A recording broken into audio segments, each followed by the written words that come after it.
Hello दोस्तों, नमस्कार। स्वागत है आपका मौरी क्लासेस के यूट्यूब चैनल में। दोस्तों, हम रीजनिंग का प्रैक्टिस सेट सॉल्व कर रहे हैं। ये प्रैक्टिस सेट हमारा तीसरा है। अगर आप इससे पहले वाले प्रैक्टिस सेट को अभी तक नहीं देखे हो तो उन्हें भी जाकर जरूर देखिएगा। सभी प्रैक्टिस सेट इंपॉर्टेंट है। जितने भी प्रश्न है सभी की सभी प्रश्न रिपीटेड प्रश्न है और सभी प्रश्न अलग अलग चैप्टर से है, तो आप सभी प्रैक्टिस सेट को जरूर देखिएगा।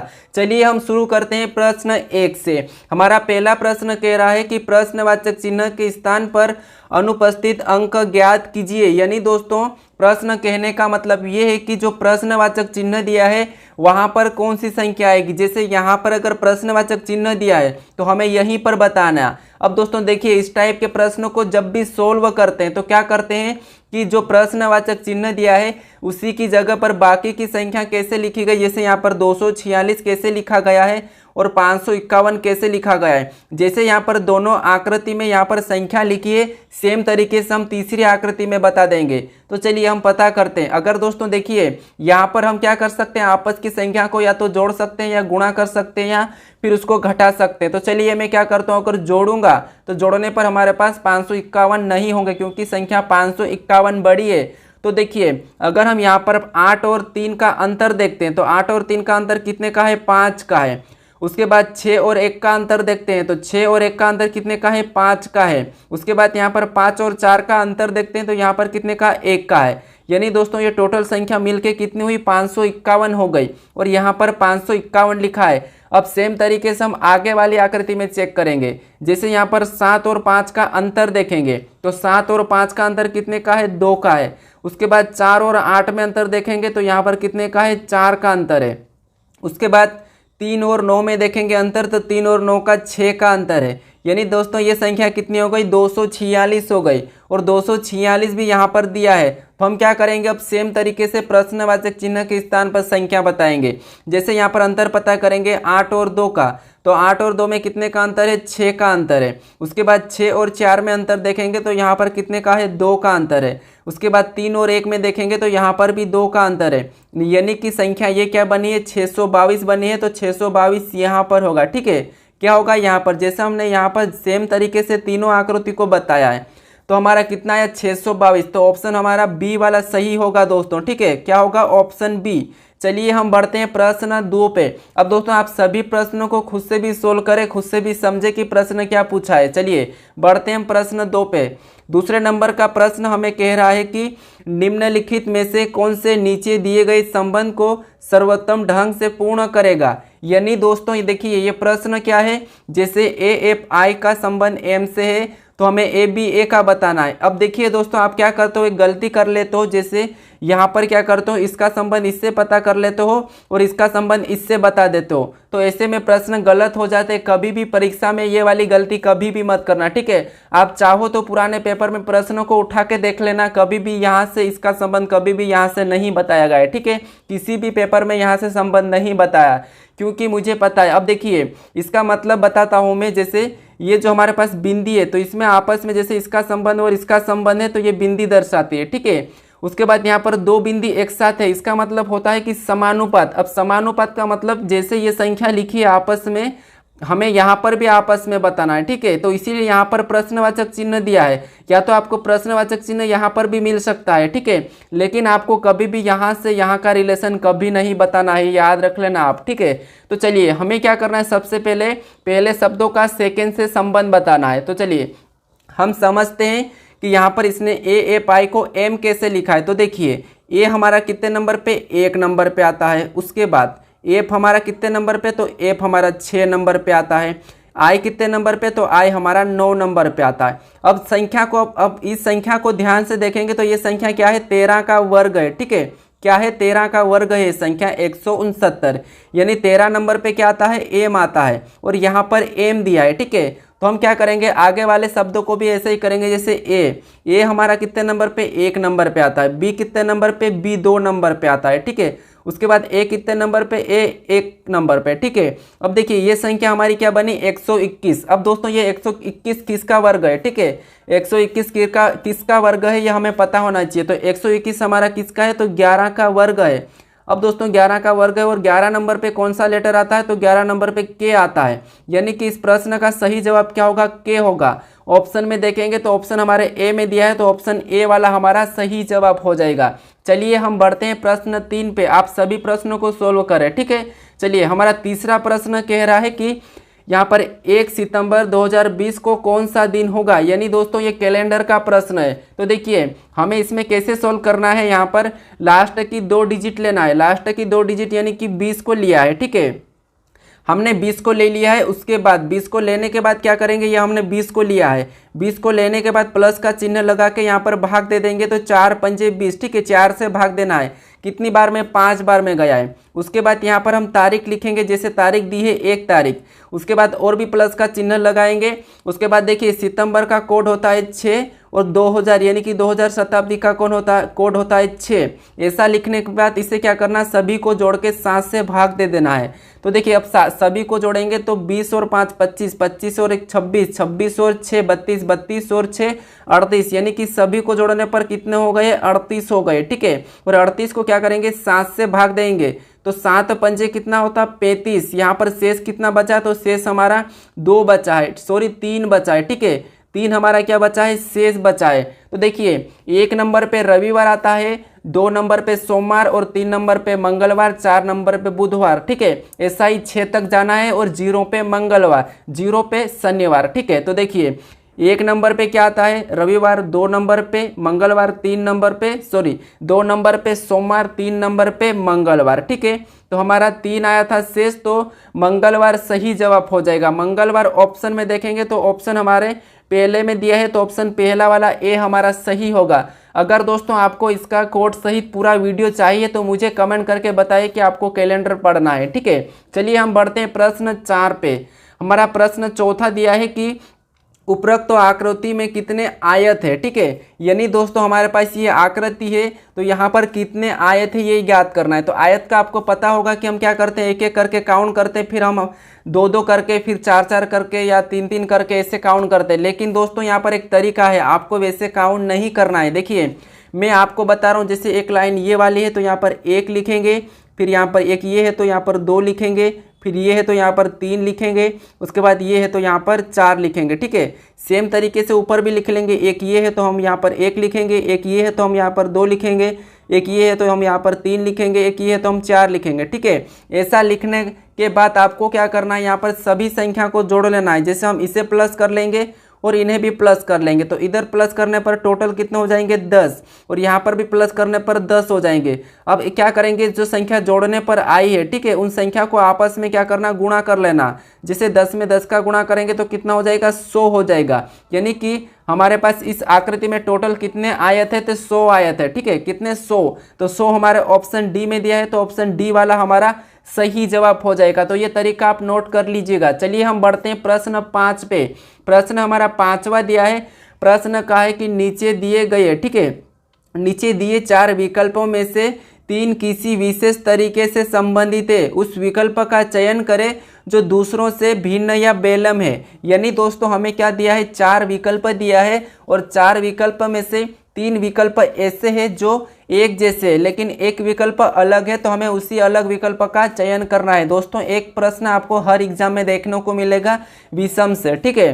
तो चलिए यहाँ पर आपको इस शब्दों में देखिए शब्द भी मिलते हैं, कभी अंक भी मिलते हैं, कभी आपको लेटर भी मिलते हैं। तो यहाँ पर शब्द दिए है, जैसे कोहिमा दी है, गंगटोक दिया है, उड़ीसा दी है, पटना। अब दोस्तों यहाँ पर कौन सा अलग है, तो देखिए अगर हम इन शब्दों को ध्यान से देखेंगे तो कोहिमा नागालैंड की राजधानी है, गंगटोक हमारी क्या है, सिक्किम की राजधानी, पटना हमारी बिहार की राजधानी है, ठीक है।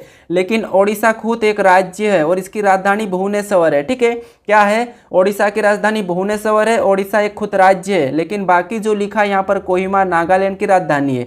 गंगटोक क्या है, तो गंगटोक हमारी सिक्किम की राजधानी, पटना हमारी बिहार की राजधानी, लेकिन यहाँ पर ओडिशा एक खुद राज्य है, तो ये एक अलग हो जाएगा। और हमें क्या पूछा था, विषम का ही पूछा था, तो भिन्न हमारा क्या होगा, ऑप्शन सी वाला हो जाएगा। ऑप्शन सी इसमें सही जवाब होगा। चलिए हम बढ़ते हैं प्रश्न 6 पे। प्रश्न हमारा 6 नंबर का कह रहा है कि निम्नलिखित शब्दों के लिए सबसे उपयुक्त व्यंजन आरेख चुने। यानी दोस्तों हमारे पास लहसुन, अदरक और मिर्च ये दिया है, तो हमें क्या करना है, यहाँ पर इन शब्दों का सही व्यंजन आरेख चुनना है। ठीक है, तो देखिए आपको जब भी इस टाइप का प्रश्न मिले तो आपको ये करना है कि सबसे पहले शब्दों को ध्यान से समझना है कि शब्द दिए क्या है। ठीक है, तो जैसे हम यहाँ पर शब्दों को समझते हैं तो शब्द एक तो लहसुन दिया है, फिर अदरक दिया है, फिर मिर्च दिया है। तो देखिए आपको पता है लहसुन क्या होता है, अदरक क्या होता है और मिर्च क्या होता है। देखिए जैसे यहाँ पर जो अदरक होता है कभी लहसुन नहीं हो सकता और लहसुन कभी अदरक नहीं हो सकता और अदरक कभी मिर्ची नहीं हो सकती, मिर्ची कभी लहसुन नहीं हो सकती। ठीक है, तो देखिए ये सारे के सारे शब्द हमारे क्या है, अलग अलग है। तो इसका डायग्राम अलग अलग लेनी, ये हमारा डायग्राम किसका बन गया, मिर्ची का है, ये हमारा अदरक का है और ये हमारा क्या हो गया, लहसुन का है। ठीक है, तो इसका डायग्राम अलग अलग बनेगा। तो हमारा ये वाला ऑप्शन देखेंगे तो ऑप्शन हमारे डी में दिया है, तो ऑप्शन डी वाला हमारा क्या होगा, सही जवाब हो जाएगा। दोस्तों चलिए बढ़ते हम प्रश्न 7 पे।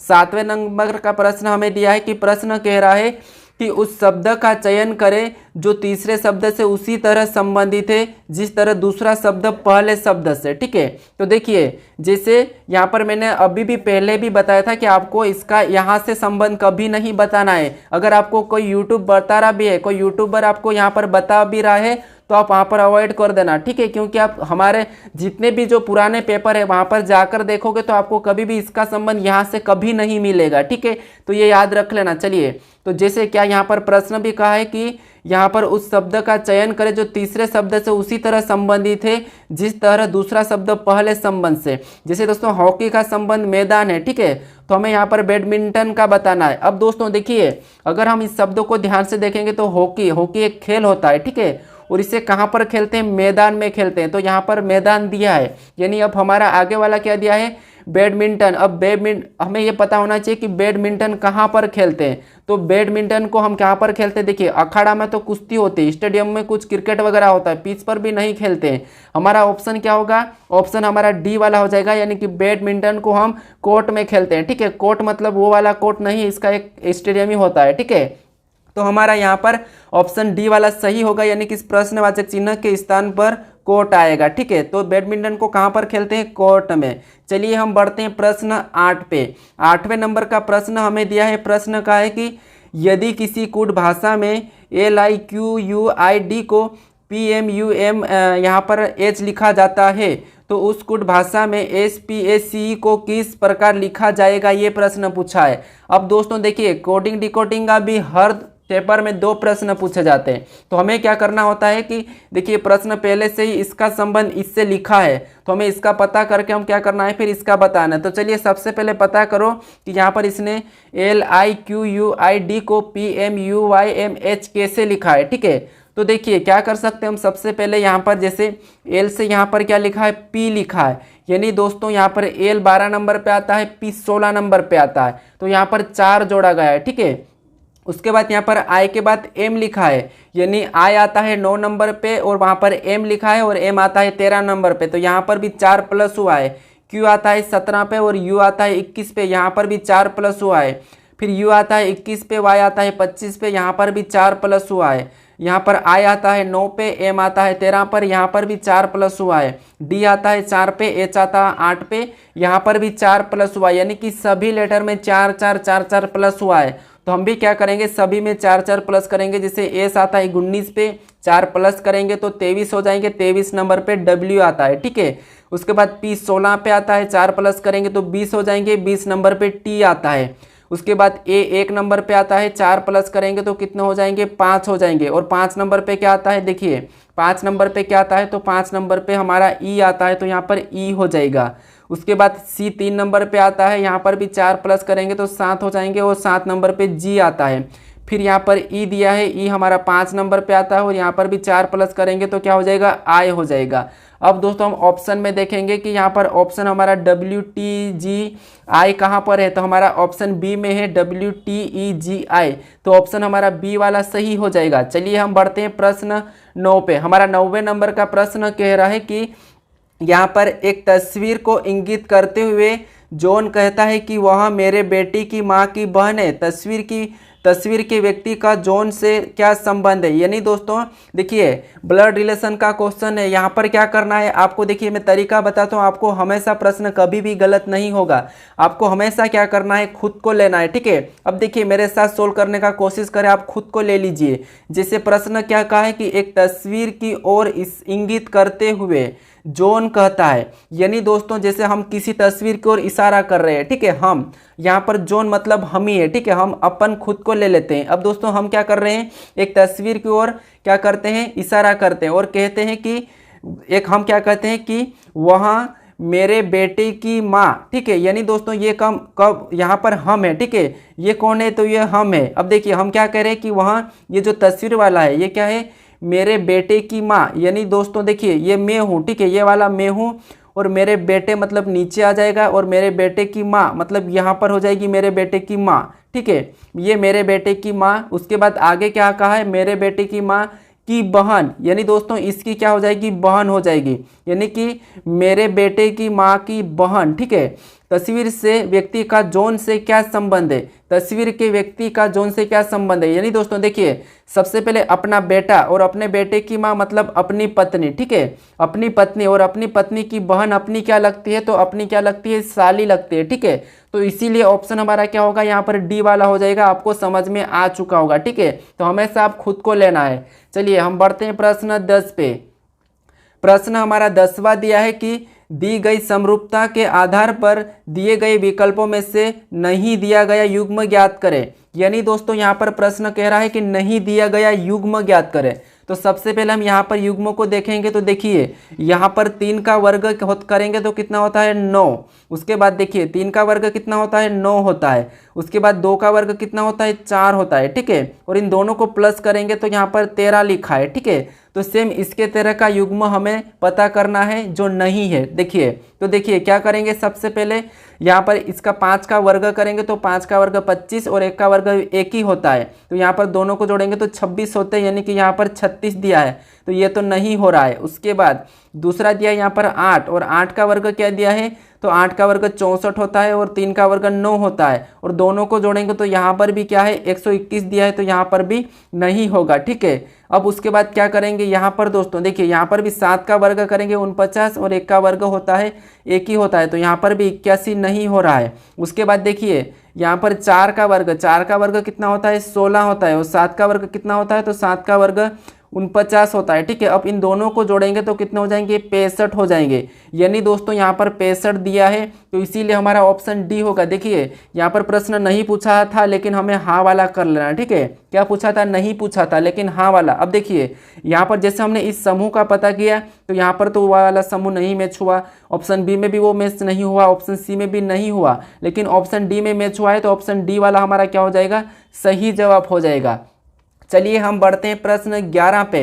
अब दोस्तों 11वां नंबर का प्रश्न, यानी कि दोस्तों ये प्रश्न आपके लिए होमवर्क है, ठीक है। यानी दोस्तों आपको प्रश्न क्या दिया है कि दिए गए विकल्पों में से वह आकृति चुने जो नीचे दिए गए पैटर्न को पूरा करती हो। यानी दोस्तों यहाँ पर इस पैटर्न को कौन सी आकृति पूरा करेगी, यानी कि कौन सा ऑप्शन पूरा करेगा, ये आपको चुनना है। तो दोस्तों इस प्रश्न का सही जवाब आपको क्या करना है, मुझे कमेंट करके बताना है कि इसका सही जवाब क्या है। ऑप्शन मुझे ज़रूर लिख के सेंड करें। अगर दोस्तों आप अभी तक मेरे चैनल को सब्सक्राइब नहीं किया तो प्लीज़ सब्सक्राइब कर लीजिएगा, ठीक है। और दोस्तों व्हाट्सअप से फॉलो, यानी व्हाट्सअप चैनल को अभी तक आप फॉलो नहीं करे हो तो वहाँ पर भी जुड़ जाइए। व्हाट्सअप पे जो भी डाउट है आपको फुल PDF वहाँ पर मिल जाएगा, ठीक है। चलिए हम मिलते हैं नेक्स्ट वीडियो में।